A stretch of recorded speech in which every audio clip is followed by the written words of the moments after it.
Hello, folks. So in this video, I'm gonna talk about some ideas. Actually, just one idea as part of this video, and every idea I'll actually capture one video. Uh, so the motivation behind this is basically I don't want to write down the ideas and instead record them and then also implement them ideally after recording the ideas and putting it down. So this is an example project thing. So people have different kinds of example projects in mind, and I kind of get curious with how this was done, how that was done, and then you basically see anything in the world or think about any problem and then think like, hey, let's solve this. So this is just my fanboy moment or something like that, wherein I become a fan of some pretty cool thing, and then I'll be like, this should be implemented. I should try this out, and I should learn this. So the first exam project, I mean, I've had other ideas before, but I want to start recording some ideas now.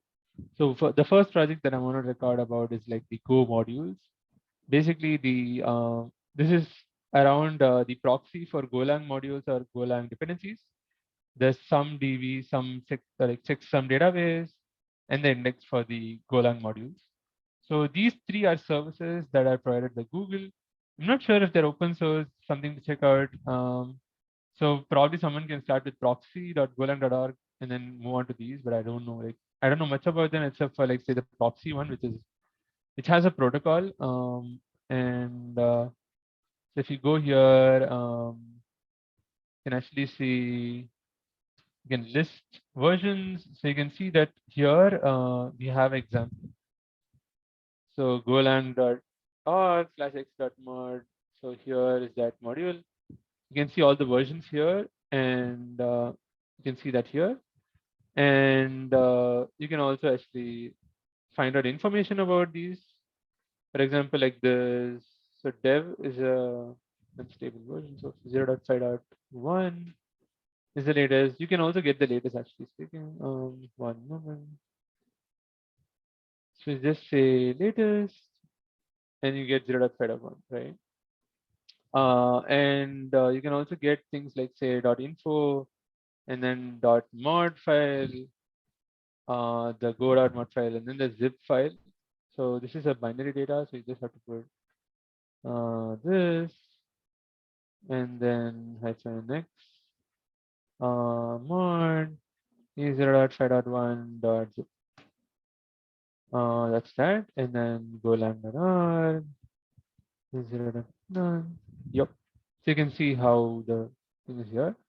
And if you look at this, actually this module specifically, interestingly, this has packages for writing tools that work with Go module mechanics. So should be pretty straightforward to try out and implement these services.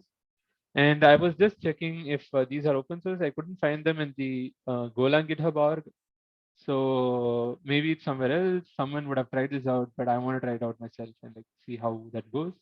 It'll be interesting to learn how to do the caching, how to do the storage, and how to keep it pretty fast. And my idea is implemented in Golang, of course, and then also maybe try out Rust. That would be pretty interesting. But yeah, it's a bit tricky to actually get these packages, ported to Rust. So that would be a task by itself. And why would anyone do that? Why would anyone who is sane enough to do that?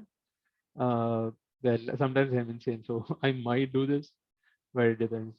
So yeah, that's my one of my ideas. That's all I had for this video. I'll see you on another one where I talk about other example projects. See you on the next one. Bye bye.